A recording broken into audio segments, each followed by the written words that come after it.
The Recruit is something I knew nothing about, and then I saw the first episode and had to go and do some research. I was like, wait, I feel like I kind of know this world, at least the filmmaking. And then it was Doug Liman directing some of the episodes, and I thought, damn, gotta check this out. But was it worth my time?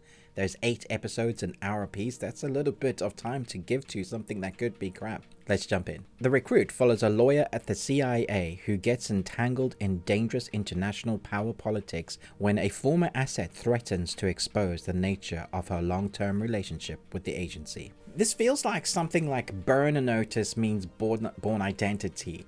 We have this guy, very young lawyer, who's just coming into the job and suddenly finds himself with a file with an asset on that file, and he ends up being more like a field agent but with no experience. So throughout the 8 episodes, he goes from chaotic, dangerous moments to the next, and you never know what he's going to get into or how he's going to survive that moment, or if he's going to survive that moment, or who with him is going to survive that moment.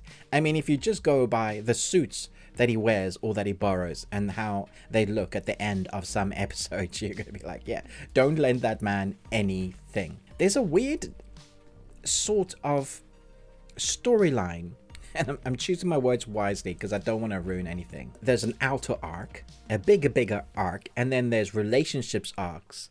And they work and weave themselves into the story really well. It feels like every episode is really planned out and thought out well. And it's not just gone, oh yeah, we're going to add this in now. Some series just feel like they're baiting their time until they give you that hook at the ending of the series and then say, please come back and watch our second season. That's not the case here.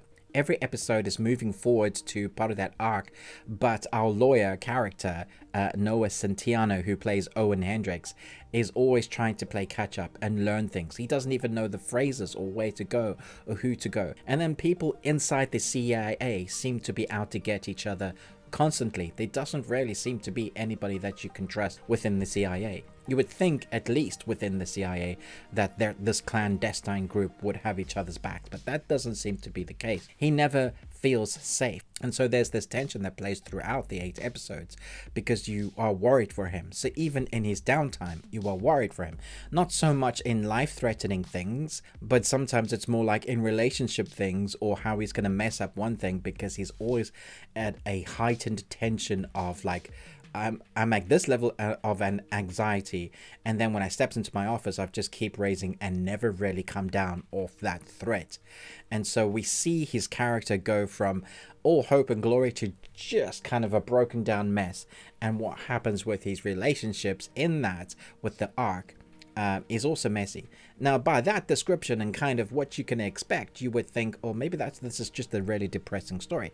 It's not that, which is why I kind of mentioned Burn Notice. There's a levity, a fun to the action in the dialogue as well. There are 2 agents that are sort of on his team when we are with them, it sometimes feels like we're watching a comedy sitcom, and the dialogue with them is a bit off and a bit weird.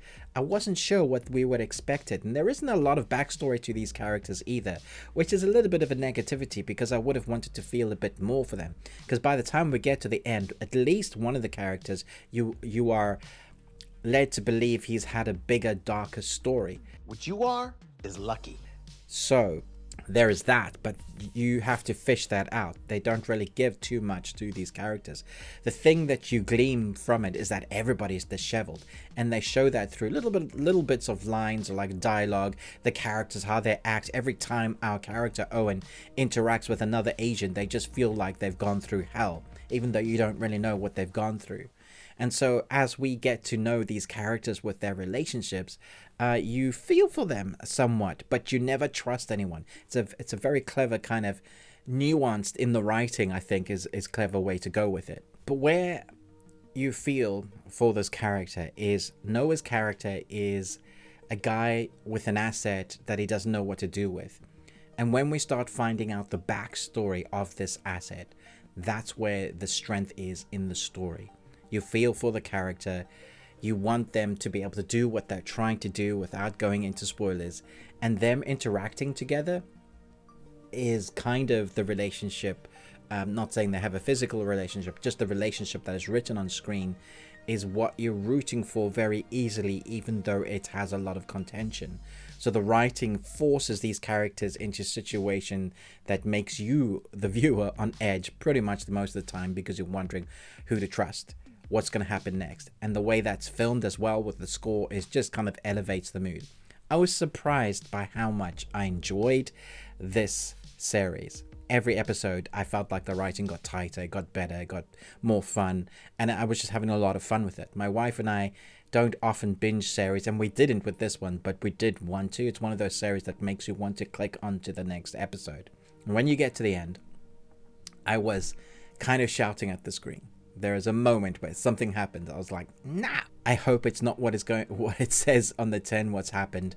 But if it is, I'm going to be pissed, and I'm not sure I'm going to be back for the second season. But that's how kind of invested we were by the time we got to the end.